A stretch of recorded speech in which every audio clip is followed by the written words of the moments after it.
Traders mind நண்பர்களுக்கு சிறப்பு வணக்கம். நம்ம டிஸ்க்ளைமர் எடுத்துக்கிறோம். நம்ம செபி ரிஜிஸ்டர் அட்வைசர் அறிவோ கிடையாது. நம்ம இங்கே பேசக்கூடிய எல்லாமே தகவலாக மாத்திரமே பார்க்கப்பட வேண்டும். இது யாருக்கும் முதலீடு சம்பந்தமாகவோ பங்குகளை வாங்கவோ விற்கவோ நம்ம எந்த ஆலோசனையும் கொடுக்கப்படல. எல்லா தொழிலும் ரிஸ்க் இருக்கும். ரிஸ்க் புரிஞ்சு எச்சரிக்கையோட தொழில் செய்யும்போது எல்லாமே நல்லா இருக்கும். நம்ம அதற்கு அனைத்து நல்ல உள்ளங்களுக்கும் நன்றி. வளமுடன் வாழ்க. வணக்கம் நண்பர்களே. நம்ம ஆனுவலைஸ்ட் அனாலிசிஸ் பார்த்துட்டு வரோம். அந்த வரிசையில் இப்போ நம்ம பார்க்கக்கூடியது சென்ட்ரல் டெபாசிட்டரி சர்வீசஸ், CDSL. நம்மளுடைய சப்ஸ்கிரைபர் நண்பர் இதை பற்றி பேசணும்னு சொல்லிட்டு கமெண்ட் பண்ணியிருந்தாங்க. அதனால இப்போ நம்ம அந்த ஸ்டாக் எடுத்து அனலைஸ் பண்ணுவோம். 2025க்கு என்ன வாய்ப்பு இருக்குங்கிறதுக்கான ஒரு தேடுதல் முயற்சி.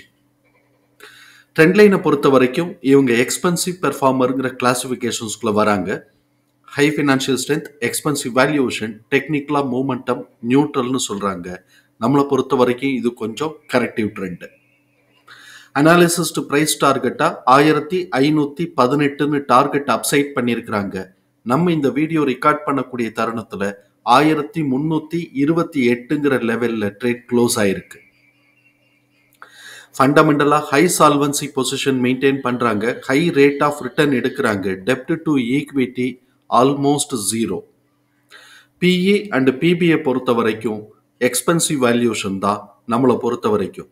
அதனால EPS உடைய TTM லெவல் ஸ்டாக்னேட் ஆனாலோ இல்லை டிக்ரீஸ் ஆனாலோ இது கொஞ்சம் பெரிய லெவலில் கரெக்ஷன் வர்றதுக்கான வாய்ப்புகள் இருக்குங்கிறது நமது பார்வை. கன்சஸ்னஸ் ரெக்கமெண்டேஷன்ஸில் 10 அனாலிசிஸ்ட் ரெக்கமெண்ட் பண்ணியிருக்கிறாங்க. 2 பேர் பை சொல்லியிருக்கிறாங்க, 6 பேர் ஹோல்டு சொல்லியிருக்கிறாங்க, 8 பேர் செல் சொல்லியிருக்கிறாங்க.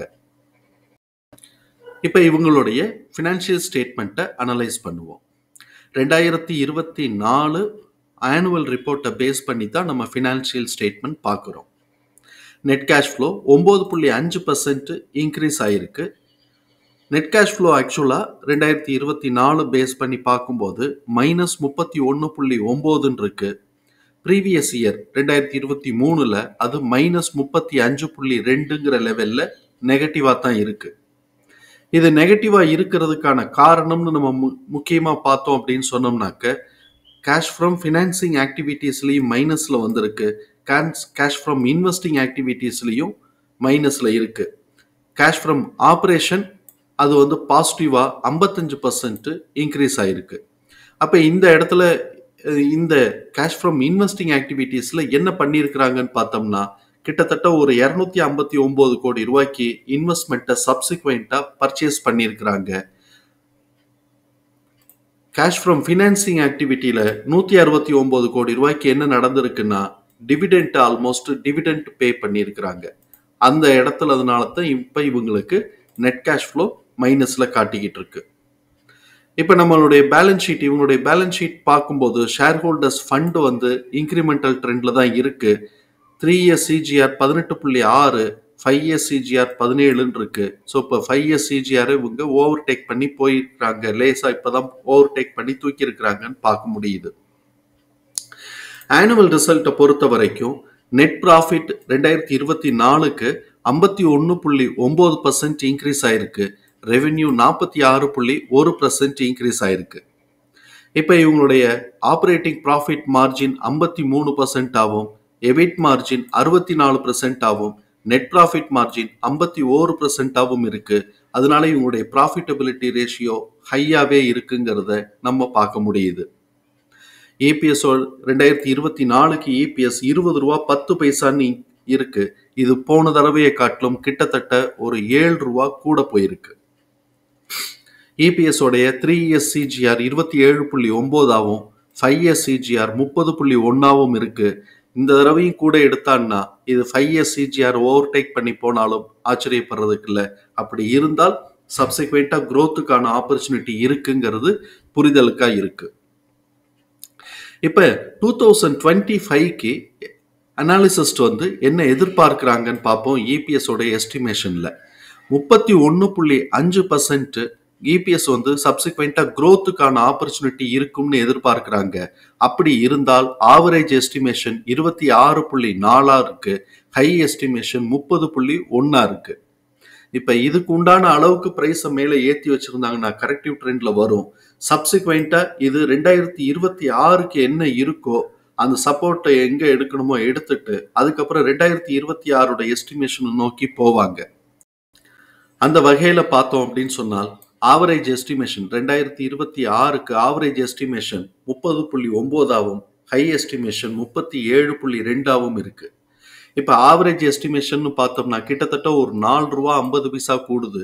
நம்ம ₹4 ஈஸி கால்குலேஷனுக்கு வச்சுக்கலாம். இது பார்த்தோம்னா ஒரு 15% growthக்காக இருக்குன்னு அர்த்தமாகுது. இப்ப இந்த இடத்துல நம்ம ஒரு இன்ஃபரன்ஸ் எடுக்கிறோம். 2025க்கு 33% வந்து growth எதிர்பார்க்கிறாங்க. அதே சமயத்துல 2026க்கு இப்ப வரைக்கும் 15% தான் growth எதிர்பார்க்கிறாங்க.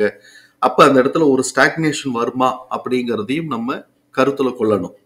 அதே சமயத்துல இந்த எஸ்டிமேஷன்ஸ் எல்லாமே டைனமிக் தான். ஒவ்வொரு குவார்டரோட ரிசல்ட்டுக்கும் அவங்களுடைய பெர்ஃபார்மன்ஸஸ்க்கு ஏத்த மாதிரி இங்க இந்த அனாலிசிஸ்ட் வந்து தன்னுடைய எஸ்டிமேஷன்ஸ் லெவல்ஸை மாத்திக்கிட்டே இருக்கிறதுக்கும் வாய்ப்புகள் உண்டுங்கிறத புரிதலுக்குள்ள வச்சுக்கிறோம். இப்ப கரண்டா இவங்களுடைய இபிஎஸ் எப்படி பெர்ஃபார்ம் பண்றாங்கன்னு பார்க்கணும். அதுக்கு நம்ம குவார்டர்லி ரிசல்ட்டை பார்க்கணும். குவார்டர்லி ரிசல்ட்ல தேர்ட் குவார்டரான டிசம்பர் 2024 வரைக்குமான ரிசல்ட் பப்ளிஷ் ஆயிருக்கு. இப்ப நம்ம இயர் ஆன் இயர் கம்பேர் பண்ணும்போது டிசம்பர் 2024ஐயும் டிசம்பர் 2023ஐயும் கம்பேர் பண்ணும்போது நெட் ப்ராஃபிட் 21% இன்க்ரீஸ் ஆயிருக்கு.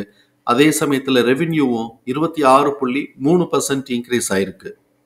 Q2 Qன்னு வரும்போது கிட்டத்தட்ட ஒரு 50 கோடி ரூபாய்க்கு மேல குறைஞ்சு போச்சு, 60 கோடி ரூபாய்க்கு குறைஞ்சு போச்சு ரெவென்யூ. ஆனா நெட் ப்ராஃபிட்டும் பார்த்தோம்னா 30 கோடி ரூபாய்க்கு குறைஞ்சிருக்கு. அதனால இபிஎஸ் உடைய லெவல் கிட்டத்தட்ட ₹1.60 குறைஞ்சு 6.2ங்கிற லெவல்ல இருக்கு. இருந்தாலும் இபிஎஸ் ஓட டிடிஎம் ₹1 கூடி ₹26.60 இருக்கு. அது இன்னமும் இன்கிரிமெண்டல் ட்ரெண்ட்ல இருக்குங்கிறத நம்ம புரிதலுக்குள்ள எடுத்துக்கிறோம். இப்படிப்பட்ட இந்த சூழல்ல எம்எஃப் தன்னுடைய ஹோல்டிங்ல இருந்து 2.15% இறக்கி வச்சிருக்கிறாங்க. எஃப்ஐஎஸ் தன்னோட ஹோல்டிங்ல இருந்து 3.31% இன்க்ரீஸ் பண்ணி வச்சிருக்கிறாங்க. நம்ம இந்த இபிஎஸ் தகவல்கள் எல்லாத்தையும் தூக்கி நம்மளோட எக்ஸல் ஃபார்மேட்ல நம்ம போட்டுட்டோம். நம்மளோட எக்ஸல் ஃபார்மேட்ல நம்ம கவனிக்க வேண்டிய பிரைஸ் பார்த்தோம் அப்படின்னு சொன்னா ₹73.20 புக் வேல்யூவா இருக்கு. ஃபேர் பிரைஸ் 183 இருக்கு. இப்ப வந்து நமக்கு வந்து குமுலேட்டிவ் இபிஎஸ் பார்த்தோம்னா 20.42 இருக்கு. இபிஎஸ் ஓட டிடிஎம் 26.60 இருக்கு. நெக்ஸ்ட் குவார்டரோட ஆக்சுவல் ரிசல்ட் வர்றது வரைக்கும் நமக்கு இந்த இபிஎஸ் ஓட நெக்ஸ்ட் குவார்டருக்கான எஸ்டிமேஷன் தான், ஆவரேஜ் எஸ்டிமேஷன் தான் நமக்கு வந்து ஒரு லைட்டா இருக்கும். அதனால இப்ப நம்ம பார்த்தோம்னாக்க நெக்ஸ்ட் குவார்டரோட இபிஎஸ் ஓட ஆவரேஜ் எஸ்டிமேஷன் 6.65 இருக்கு. இந்த 6.65ங்கிறது Q3 ரிசல்ட்டை காட்டிலும் கூட தான். அதே சமயத்துல நெக்ஸ்ட் குவார்டருக்கு இபிஎஸ் ஓட டிடிஎம்ல இருந்து எக்ஸிட் ஆக போற 6.18 காட்டிலும் கூட தான். அதனால இது வந்து சப்சிக்வெண்டா இன்கிரிமெண்டல் ட்ரெண்ட்ல இருக்குங்கிறத புரிதலுக்குள்ள எடுத்துக்கிறோம்.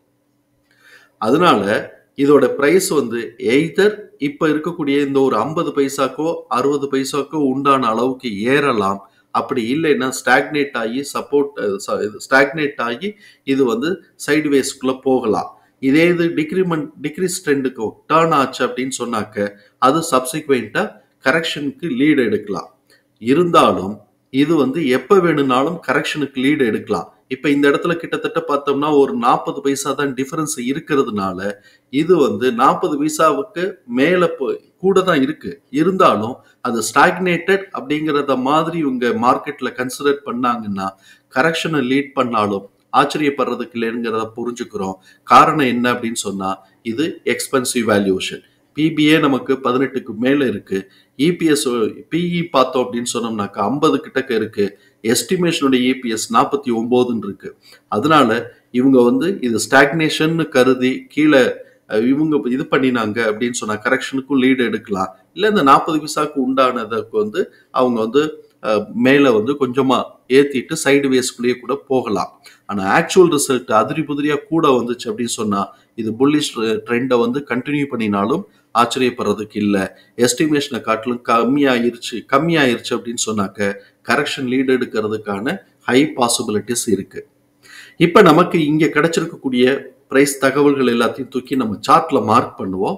சார்ட்ல நமக்கு கிடைக்கக்கூடியது பார்த்தோம்னா இபிஎஸ் நம்மளோட எக்ஸ்போனன்ஷியலோட சைக்கிள் வந்து 297 அந்த ரேஞ்சில் ஸ்டார்ட் ஆயிட்டு 1800ங்கிற ரேஞ்சில் நமக்கு வந்து சைக்கிள் வந்து முடியுது.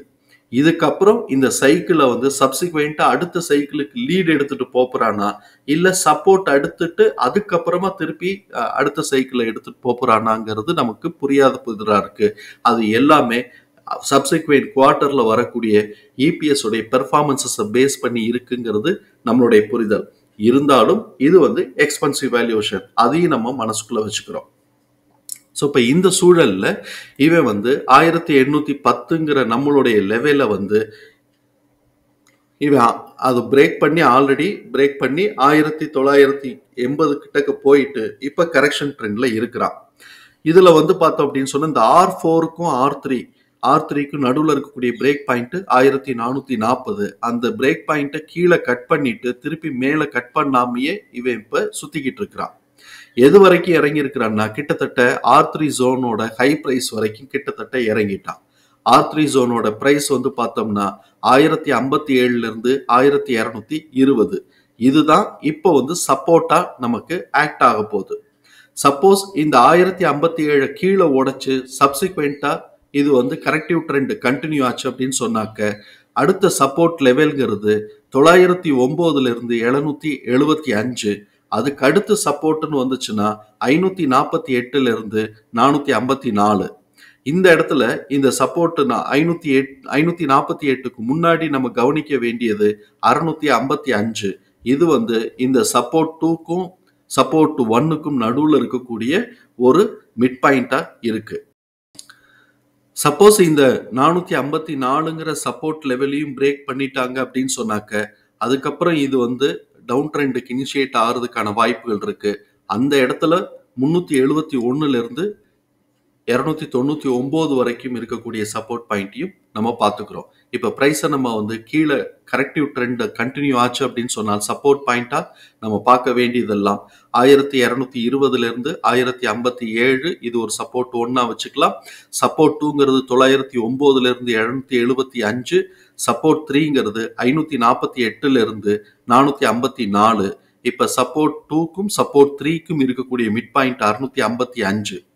சப்போர்ட் 3 உடைச்சிட்டான் அப்படின்னு சொன்னாக்க 371 இருந்து 299க்கான ஒரு சப்போர்ட் பாயிண்ட் இருக்குங்கிறதை வச்சுக்கலாம்.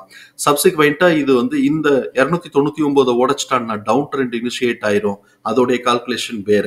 ஸோ இப்போ இந்த சூழல்ல இவன் வந்து என்ன வாய்ப்பு இருக்குங்கிறத பார்ப்போம்.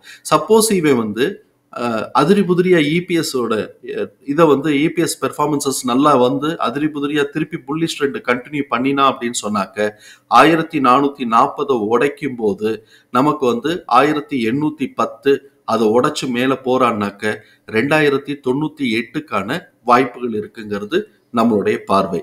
தகவல் பயனுள்ளதா இருக்கும் நம்புறேன். தகவல் பயனுள்ளதா இருந்ததுன்னா சங்கருக்கு ரொம்ப சந்தோஷம். நம்மளை ஆதரிக்கிற அனைத்து நல்ல உள்ளங்களுக்கும் நன்றி. வளமுடன் வாழ்க. நன்றி நண்பர்களே.